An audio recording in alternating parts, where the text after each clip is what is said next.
Night, and it can't come soon enough. College basketball is upon us. You're locked on.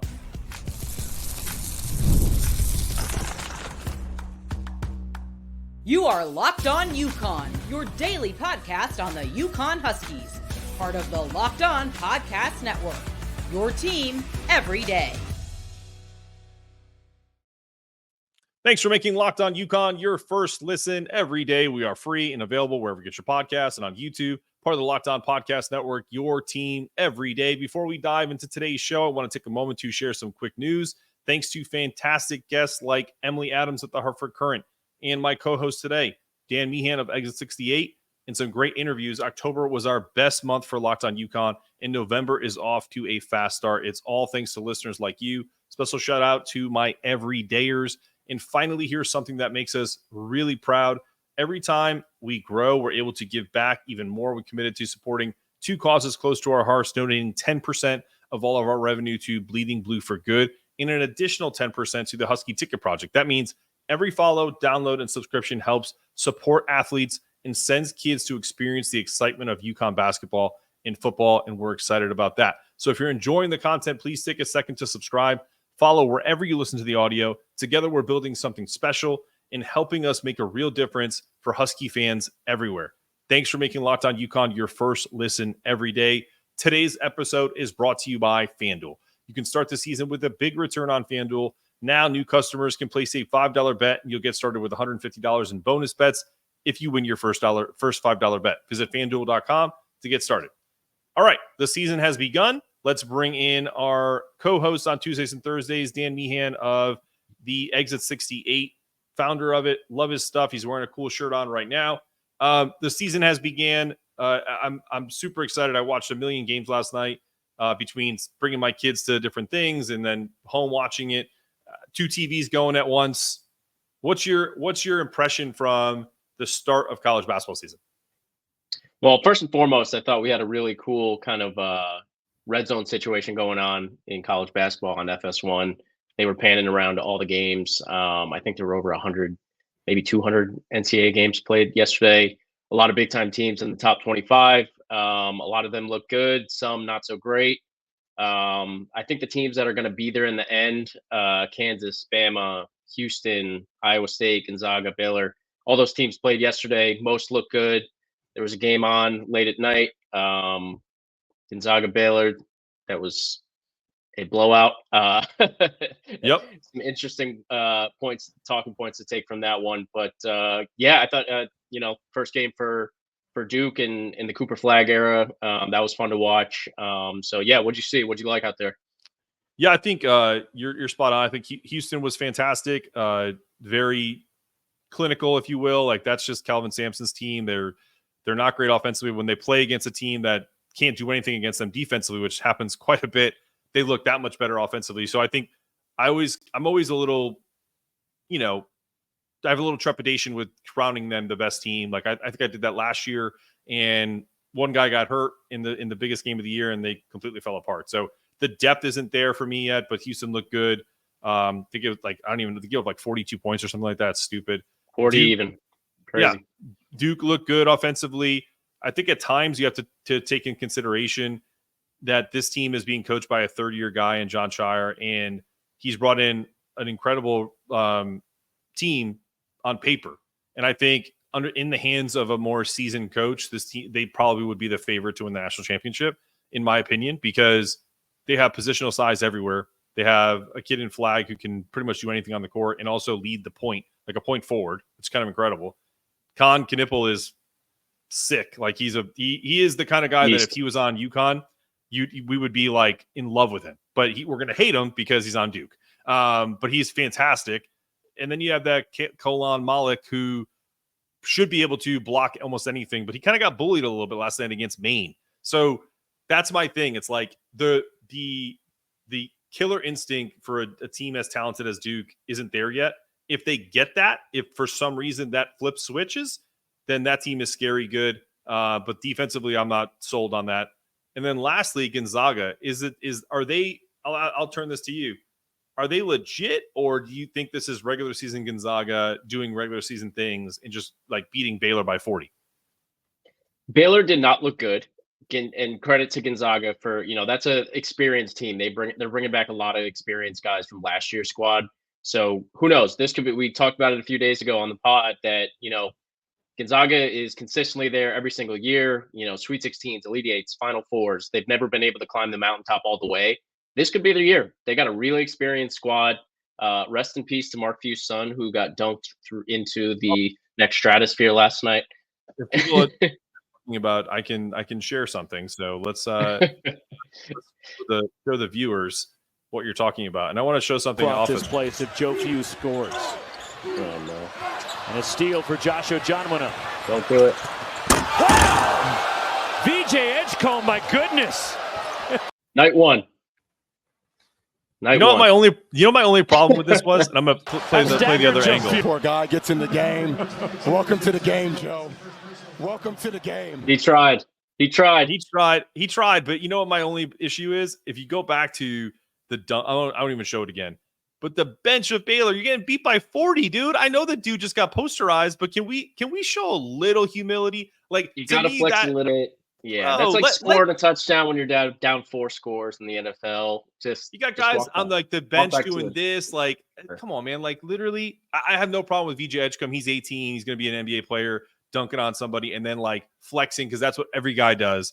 But the bench guys who aren't playing, by the way, that was their only highlight all night. So I get it. But bro, I don't. Yeah. I'm sorry. Do you think that happens on Dan Hurley's team? Absolutely not. Nope, it does not. Yeah. And honestly, and this is and people are going to be like, dude, you drink the Kool-Aid so hard. But I'll tell you what. Here's what everyone's chasing for, right? We're talking about banner Kool-Aid night. Works. Kool-Aid works. Guess what? All of those. Hey, what's up? Is Locked On UConn holding a placement for that 6 banner?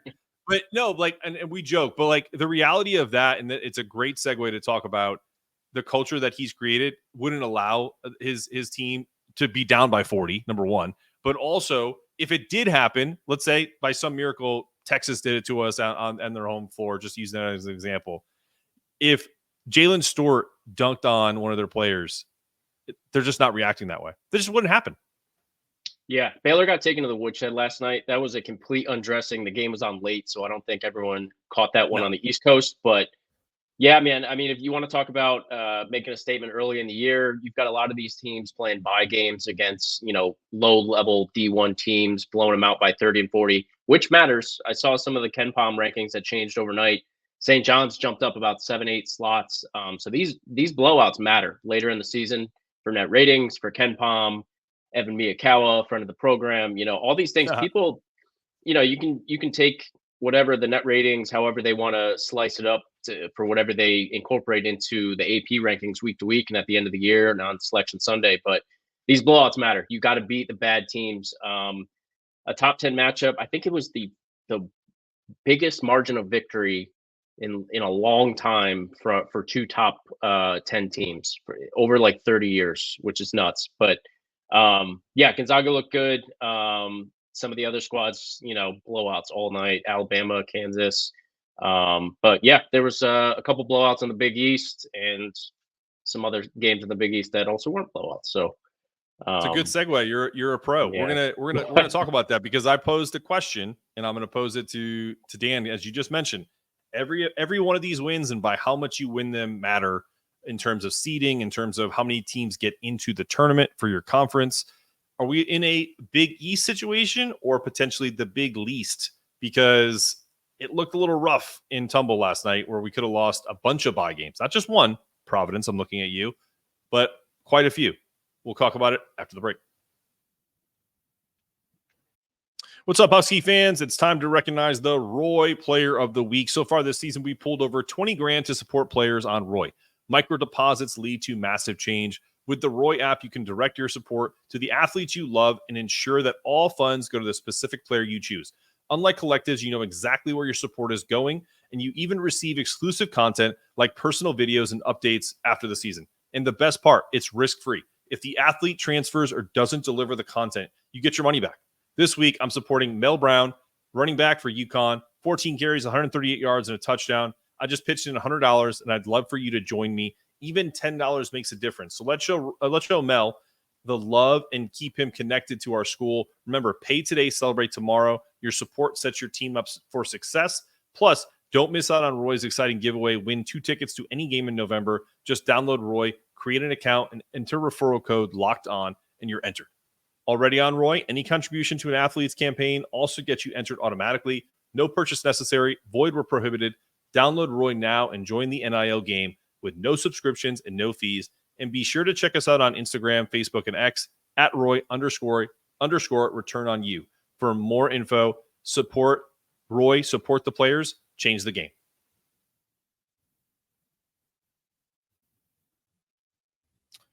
Get ready to tackle the NFL action with FanDuel, America's #1 sportsbook, because right now, new customers can bet $5 and get $150 in bonus bets if you win.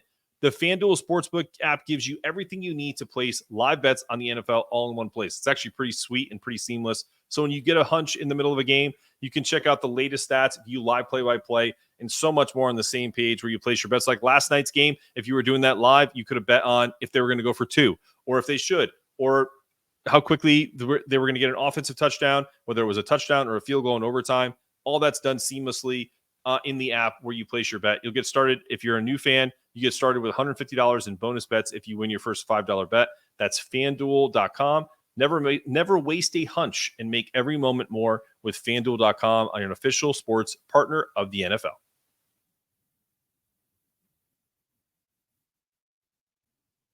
And we're back on Locked On UConn, talking about college basketball. And I want to make this very clear, because if you came to this show and it's Locked On UConn, I said this to Dan pre-show. If this isn't being arrogant at all, UConn is the king of college basketball right now on the men's side, and we're pretty damn close on the women's side. Presently, we're the empress on the women's side. We've won the most championships, but right now South Carolina is the queen of that world right now. But for the men, everyone's gunning for UConn. And so it's our job, in particular, when we're getting close to these games that start tomorrow and for the rest of the year, to really kind of talk about teams that are going to affect UConn, in particular if we play them later in the year, and our conference. So this isn't Locked On college basketball. You can watch that next if you want. But we're going to do a bunch of that this year too, and cover the games. So just to give some context there. But what I saw last night was literally a conference that's in peril. Because for all of the people that made a fuss about the move to the Big 12 and how it doesn't make sense and the travel and blah, blah, blah, blah, blah, all I can think of was how much better off UConn would be from a standpoint of the level of competition that they're going to play if they're in the Big 12. Does it help them maybe down the line to maybe not play 20 quad one games this year? Maybe, but I think at some point it's going to come back and bite them that they don't get the seed that they want or the region they want, because, Providence can't beat Central or barely beat them. What are your thoughts? I asked that question last night. Like, is there time to have a conversation about the Big East? It's a loaded question, and it's a good one, especially after last night. There was, so much back and forth about Big 12 talk, whether that involves football or not. The Big East is in a peculiar spot right now just because you've got a lot of headline coaches. There's some really good teams and there's some really bad teams. DePaul got a great new coach in Chris Holtman. They get their first win of the Chris Holtman era last night, so congrats to them. I think that's going to be a team on the rise. I don't know if they're ever going to be in that top half of the Big East, but we'll see. Georgetown, not looking so great, but they had a decent recruiting class this offseason under Cooley. Yeah, I mean, obviously UConn, not only just the conference, but nationally speaking, is the class of college basketball. That's not going to change. They've always been atop the Big East Conference. That's not going anywhere.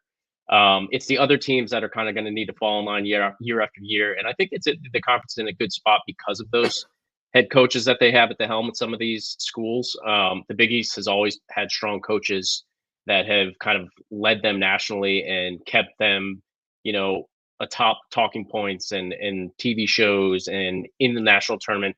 The last few years, Villanova, after the Jay Wright era ended, kind of fall off a little bit. They're trying to get back into the national tournament this year after a few years away. Having Rick Pitino, I think, back in the Big East is fantastic for ratings. That team is going to be strong this year, I think. But yeah, speaking of the Big 12, 3 of those Big 12 teams lost last night. So You want to talk about why the Big East has been such a strong conference for over 30 years. I think the regional aspect is super important. You're not killing yourself on travel. Sure. The college basketball schedule in itself is not overly taxed. There's no back-to-backs like there are in the NBA. You're not playing 82 games. You're playing about 30, 35 games here, and they're spread out. You get the Christmas break. You've got to the tournaments in Maui. So it's broken up, I think. And I actually think UConn's schedule is pretty favorable schedule speaking this year, the way it laid out for them. But yeah, I mean, over the next few years, if you want to talk about UConn potentially, John Rothstein touched on it with Hurley in his podcast yesterday. UConn continually, year after year, is going to be in talks to leave the conference, whether that's going to the Big 12 or elsewhere. That's not going to end. What's going to be important for the Big East, and I think Dan Hurley mentioned it, kind of touched and hinted at it on Big East Media Day, was they need more support from the conference for this reason. If year after year, say UConn gets the bid, gets the invite to go to one of these other conferences, where does that leave the rest of the Big East Conference, who is predominantly just a basketball conference and doesn't have football teams in the Northeast like some of these other teams? So we'll see. Yeah, listen, all great points, and I think in a perfect world, you don't ever want to leave the Big East. It's where I grew up watching the game. It's where I loved going to Madison Square Garden. All of that stuff is nostalgia, and it's fantastic. But when you start to look at the games, I just pulled up the games right here. So if I look the other way, I'm just looking at this way. All of the games that I'm about to mention are home games. These aren't neutral sites. This isn't, a difficult part of the schedule. It's concerning that when you look at outside of St. John's blowing Fordham out by 30 and outside of Marquette winning versus Stony Brook by 40, each one of the games I'll mention and the coaches I'll mention had an issue getting their team ready to play a team that was hungry to win a bye game. Villanova, Cal Neptune, they beat Lafayette College by 12. Okay. DePaul won over Southern Indiana. Now, I get it. It's a whole new team. It's Chris Holtzman. He's just kind of learning his new team. That's probably the only pass I'll give of any of these 8 games or 6 games. Xavier, Sean Miller. He's a guy that isn't Xavier wasn't they're on the list of underrated teams in the Big East this year. Barely beat Texas Southern, was down by 4, I think, at halftime. Seton Hall. Shaheen Holloway broke his wrist, he said, at halftime because he probably punched always the wall. Always an entertaining night in the Big East. They barely beat his former team, St. Peter's, who obviously went to the Elite 8 one year and lost to North Carolina. Providence, our good buddies over at across the border there in 40 minutes away. Central Connecticut. Sellers boys came to play. But it's still Central Connecticut. And they're a Division I team. But yeah, I mean, it's an NEC school, and NEC is low. It's not even a mid-major. That's what I'm about to say. If you lose to, a great example is when the SoCon, when Wofford was 21-0 and they went to the almost beat Kentucky in the second round to get to a Sweet 16, beat North Carolina that year. If you lost to Wofford game 1, that team that had a couple NBA players, okay, I get it. That happens. That is an anomaly of kind of mid-major, and you probably scheduled that well in advance. Didn't know how good they were, but none of these teams are good. They're average at best. It's Providence is without their best player, and there's some other factors I think that played into some of those games. But I mean, I think 2 of these 8 games that the Big East played last night covered the spread. Xavier was favored by over 26 points. I think they didn't even win by 10. That's a team that was supposed to make some strides this year. Yeah. Villanova, Ken Pond loves Villanova. They only won by 12 points against Lafayette College. I'm personally not a huge Kyle Neptune fan. He's on a lot of people's hot seats in the season. We'll see how they rebound this year as they try to get back to the tournament. But yeah, I mean, Providence is missing their best guy. Holtman gets the W. A lot of these teams are dealing with, and again, this goes back to the continuity conversation that UConn navigated so well in the last 2 years. They're bringing back the same rosters, a couple new guys and freshmen that they have to get up to speed before the season gets going. But a lot of these teams, and this is not just the Big East teams, this is across the country. This is a transfer portal world. every single team, and that could be why you saw some of these weird losses yesterday, is dealing with roster turnover, trying to get new guys that they just brought into these teams up to speed.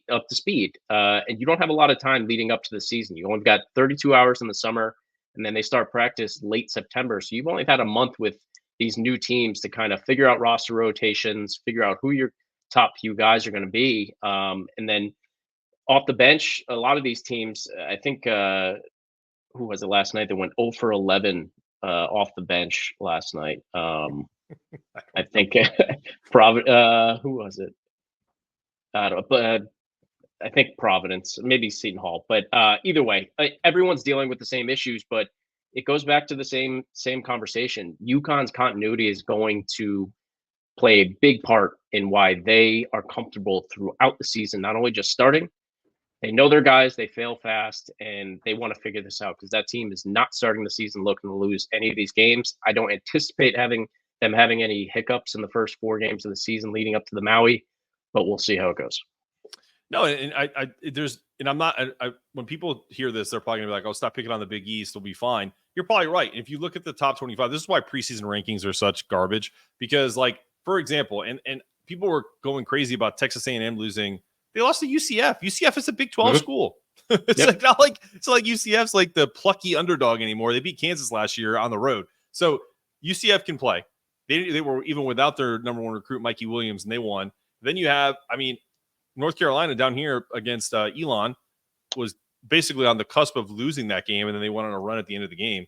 That was a brutal game for them, and they're breaking in some new players. Everyone deals with it. It's concerning that these coaches aren't preparing their players to start fast, because, and I know that not everything's going to be a blowout, but I think some of these scores are really indicative of coaches having a harder time adjusting to the transfer portal and new players. And it also makes us appreciate what Dan Hurley does on a game in, game out basis to get these guys prepared. So like we said last year, don't take this team for granted. It's not normal what Dan Hurley's doing. He is a psycho, and we love him for it. So it's more so that for me, the appreciation and I'm with you. Recognition for the continuity, bringing guys back. There's a couple guys on that UConn team last year that were never promised. Nothing's ever promised in that program, but who probably thought they were going to carve out bigger roles for themselves. There's just not enough room. And in this transfer portal era, the world we live in, very easy for those guys to kind of look around. The transfer portal window, they went all the way, and it's just so bad how poorly the transfer portal window and the time frame, it starts before the national tournament even ends. So a lot of those guys lose a week, 10 days. If they were thinking of going elsewhere, they by the time the transfer portal window gets going, a lot of those slots have been filled. But like I said, it's more appreciation for me watching UConn navigate these waters and year after year, bringing the same guys back, because there might not be room for you as a freshman to play right now. You are going to get your turn if you keep coming to work every day, bring your lunch pail, and keep chipping away. Because if this team keeps putting guys in the NBA, you're up next year. This offense is incredibly complex. It's by far and away, we've noted it before, them along with a couple other teams, but UConn is a gold standard here when it comes to running offense. All the sets, it's difficult. It takes time to learn all of that offense. As a freshman, even if you are the most talented player in America, you got to learn that first before you're going to get your turn and get some minutes on the court. So again, I think it's more so UConn is the variable and the outlier in that situation, and we're going to continue to see some of these teams across the country, even the headline teams, struggle to begin the season and figure out the rotations leading into some of these tournaments, the Big 12 Challenge, the Maui, and the other tournaments. This is not going to be the first time you see this. It's going to happen early in the season, and it's going to be interesting to see who navigates that well. I think, again, I mentioned on the last podcast last week, I'm worried. This is a UConn world. Everyone's vying to see who can knock them off, right? I think it's going to be one of a short list of coaches, the Rick Pitino's of the world, the Mark Few's of the world, Alabama. So we'll see how the other teams kind of fall in line the rest of the season. No, I'm with you. And again, I'm with you. Before we get to the next segment, I think that there's there's much more an appreciation for how spoiled we are with who we have as our head coach and the type of offense and the type of defense we play versus kind of watching some of the other stuff that we watch, the sloppy play, the guys who don't come to play, the guys who celebrate when you're down 40, all that stuff. You kind of ooze the Dan Hurley mantra throughout the year. So when we return, let's talk about Dan and Banner Night and all that's going to entail when they play my poor alma mater, Sacred Heart. And we'll talk about his quotes on the John Rothstein podcast. We also have to correct John on one of the things he says at the start of his podcast coming up after this. What's up, college basketball fans and UConn fans in particular? Let me tell you about a game-changing item that I have, Z-Biotics. I'll be honest, I was a bit skeptical at first, but recently, after a night out with some friends, it was about 10, 11 days ago, I took it, and it actually worked out really well. I decided to give it a shot. It's this incredible drink invented by PhD scientists to help you feel better the morning after. Here's the deal. When you drink, alcohol turns into this toxic byproduct in your gut. That's what you really have an issue with in the morning. It's not dehydration. Z-Biotic tackles that head on with an enzyme to break it down before it even hits you. And it made my first drink of the night. And then the next morning, no fog, no sluggishness. I'm 43 years old. I kind of need these little hacks to help me if I'm going to have a night with the boys or have a couple of pops after work. So if you're ready to try it, go to zbiotics.com/LockedOnCollege and use the code LockedOnCollege for 15% off. They even have 100% money back guarantee, so you've got nothing to lose. Give it a shot. Don't forget, thank me later.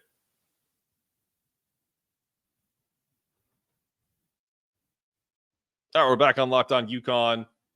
Dan might be having some technical difficulties, so I am going to start the segment without him and so have him come back in, and then we'll kind of move on. But Dan Hurley was on the John Rothstein College podcast. I don't forget exactly what it's called, and I thought it was really interesting because there's quite a few instances in this podcast where, if you haven't had a chance, I know he's on. I think he's doing Pat McAfee as well. And so I thought there was some really interesting quotes in this, and we're going to get Dan back in here because he's back on. There you are. Dan, how are you? Technical difficulties, all good. So I listened to the podcast from John Rothstein as you did as well. And there's a couple things. Actually, first, what's the thing he says at the beginning of his show that you caught? And then I was like, that's not true. The intro says they are the only 52 weeks a year college basketball podcast. Well, Mr. Rothstein, I have a news for you that Locked On UConn does a daily show every day, every week, twice a day, actually, for the men and the women. We're grinding out here. You might need to change that intro a little bit because we're here every day for our team. And guess what? On Christmas morning, you'll have a show. It may be pre-recorded, but you're going to have a show.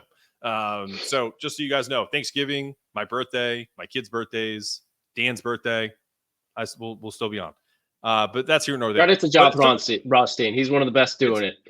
That guy's been tweeting every hour on the hour for the last 80 hours leading up to the beginning of the college basketball season. He grinds. All I have to say is if anybody that knows John Rothstein, they know he's a good guy. The one thing I will say is if you're a college basketball coach and John Rothstein gets your phone number, I'm sorry. Because if you think that tweeting that he does is aggressive, he contacts people until he figures out whether they're coming on his show or going to give him a story. And that's all I'll say. Good dude. Would love to. He can come on the show as well. I'd love to have him on. He could be a great guest. But some of the quotes in this show I really was interested in because it's also about something that I've been saying for a few months now. The first one is talking about Aiden Mahaney. We said when the transfer portal hit and it was him and Kobe Brea and they picked Aiden and he decided to come, I felt like he was a mixture of Cam Newton and Tristan Spencer. You can go back in the archives. There's a whole show about it. And Dan on the podcast today said, if Aiden Mahaney if we can get him playing somewhere between first year Tristan Newton and first year Cam Spencer, then we have a really good shot at three-peating. So let's start there. What are your thoughts? I think Aiden is going to make that leap because he has a little bit of both of Tristan and Cam's game in him. A little bit undersized, a couple inches shorter than the two of them. But I think he's got a little more wiggle than both of them. If I'm being honest, I think he's a little faster than both of them. I think he's probably got a little bit more wiggle than Cam. He's a little smaller than Tristan is. Tristan really utilized his size well in the college game. He was pretty much, when he would line up against the other defender, he's bigger than the guy across from him every night, and he knew how to use his body to get into the lane, throw alley-oops, shoot over a guy. So I don't know if he's going to be able to completely be the Tristan role, but he could be a meld of the two. I think he moves a little bit better than Cam did. Cam probably slightly better shooter, but we'll see. Mahaney was a volume shooter at his last school, and he's probably going to get better looks and be a little. I'm keen on him being a little bit more efficient this year, shooting wise, in the UConn offense. But yeah, I think similar to the way Hurley spoke about not necessarily completely replacing Donovan, but can they get the production from Terrace Reed and Sampson in the aggregate? Can they get both of those guys to add up to 20 and 12 a night with a couple blocks, the same way that Donovan did in his 20, 25 minutes a night? Donovan didn't play 30, 35 minutes a night like Zach. No, he averaged 13 and 7. He averaged 13 and 7. So they're not asking these guys to be Donovan Clingan. And he taught, and we talked about this a while back too, about how when Terrace Reed signed, this was a guy who could fill those shoes, and Sampson makes a little jump to be 8 and 8 guy or a 7 and 6 guy, and you get the 10 and 10 from Terrace, because Terrace Reed is a double machine. He's the only guy on this roster who's ever recorded a double in college basketball as a whole. So just using that as a framework, if they're 18 and 12 this year with a block or two a game in total, they're going to be fine, because this team is going to look different. They blocked 183 shots last year. Donovan blocked 86 total. But they're going to do things differently. And Rossi highlighted it a little bit with Dan about how what's going to be different. Like, because we all saw the exhibition game where, everyone was like, oh man, our interior defense is going to be really blah, blah, blah. And I went on the podcast the next day before you came on as a co-host, and I said, it's going to be different. If you noticed, they gave up 35 points in the second half. That's good for what they're trying to do. And then on top of it, they have positional size everywhere else. Guys who are 6'6", 6'7", 6'8", and then you have maybe Hassan or Aiden run the point. Then you have Terrace or Sampson at the 5. So those wings, those taller position players, are going to be helping on defense, helping on rebounding, blocking people out, blocking shots, because we had 10 blocks against URI. So those athletic wings are going to be playing aggressive enough where our efficiency may not be number 6 in the country where we ended up last year, or 4, I think we were last year in Ken Palm, but it's going to be damn close. It's just going to look different. It's going to look different, and that's not necessarily a bad thing. The team from 22-23 to 23-24 was different. They ran a little bit faster, I think, in that 22 team, with Andre Jackson running the break, Hawkins coming off screens. They were a similar team, with some of the overlay with the personnel from 22 to 24. But this team and this school has the staff that you would want to navigate that situation, right? Absolutely. Like you said, they can make it up, the production in the middle and in the paint, in the aggregate, between Terrace Reed and some of the. This is still a very long basketball team. They're not as long as they were last year, but we want to talk about our first team preseason Big East selection, Alex Caravan. Alex Caravan, 6'9". He's the only 50, 40, 90 guy in college basketball last year. That's dangerous. We saw it in the national championship game and throughout the tournament last year. They fill passing lanes really well on defense, because when you're a guard, say the teams that you're going to see, Mark Sears at Bama, RJ Davis at UNC, these guys are only 6 feet tall. When you are looking across from you, you might have a less athletic guy in you, maybe Aiden Mahaney or Solo Ball, who's only 6'2". These guys are quick, they're long, their wingspans are long. There's wings for days on this UConn defense. You're going to start getting contributions a little bit more from Jalen Stewart.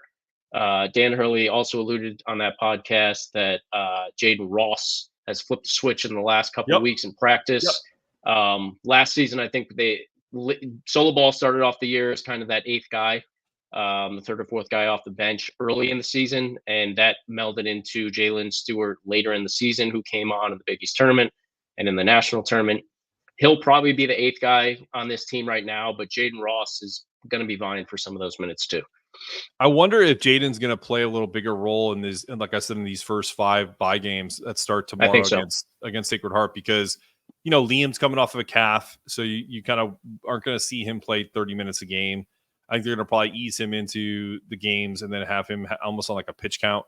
So I'd be curious to see and what that's going to look like from the rotation between him and Jalen and Solo and Aiden, and then sprinkling in a little Ahmad Noel to give Haas a break or something like that, because Yep. I think it's going to be endless opportunities for these guys to really show out. And so, yeah, I think those are going to be the keys. Sacred Heart comes in. They played a pretty tough game. So it's interesting to me that Sacred Heart played yesterday, and now they're going to come play have a day off and then come play against UConn. Lost to Temple. They gave Temple a bit of a run. I don't remember the exact score. Could look it up really fast, but they looked better than what most people are going to expect from Sacred Heart. But from a positional size perspective, UConn is going to dominate them from that perspective. A lot of deflections.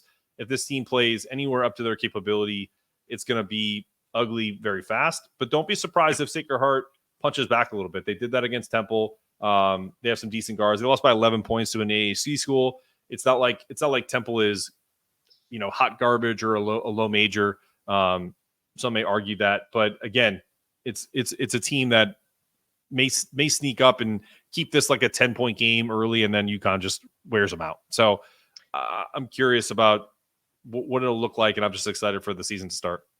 For sure. Banner night tomorrow night. It's going to be really exciting.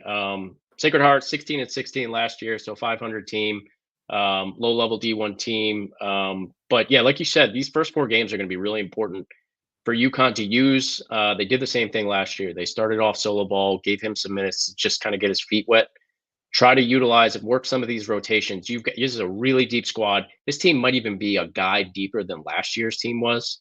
I don't know if all the guys are going to get an opportunity to play the entire year, but you want to use these first 4 games to your advantage. Fail fast before you get to the Maui.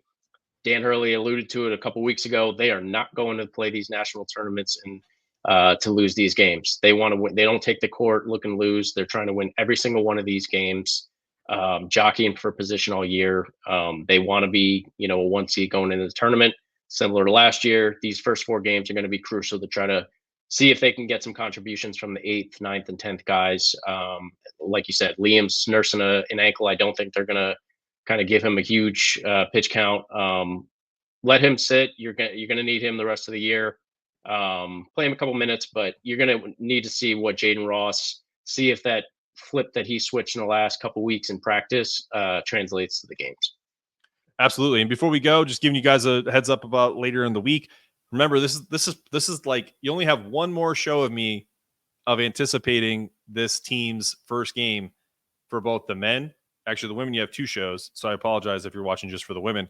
But for the men's side, only one more show tomorrow before we actually start talking about them and the results of games. I will be doing a live reaction show Wednesday night. I would try to also, I'm going to try to do live reaction shows for the men's and women's every game, barring kids or catastrophes that happen. I didn't get to do a football one last weekend because my children were being terrorists, and that's okay.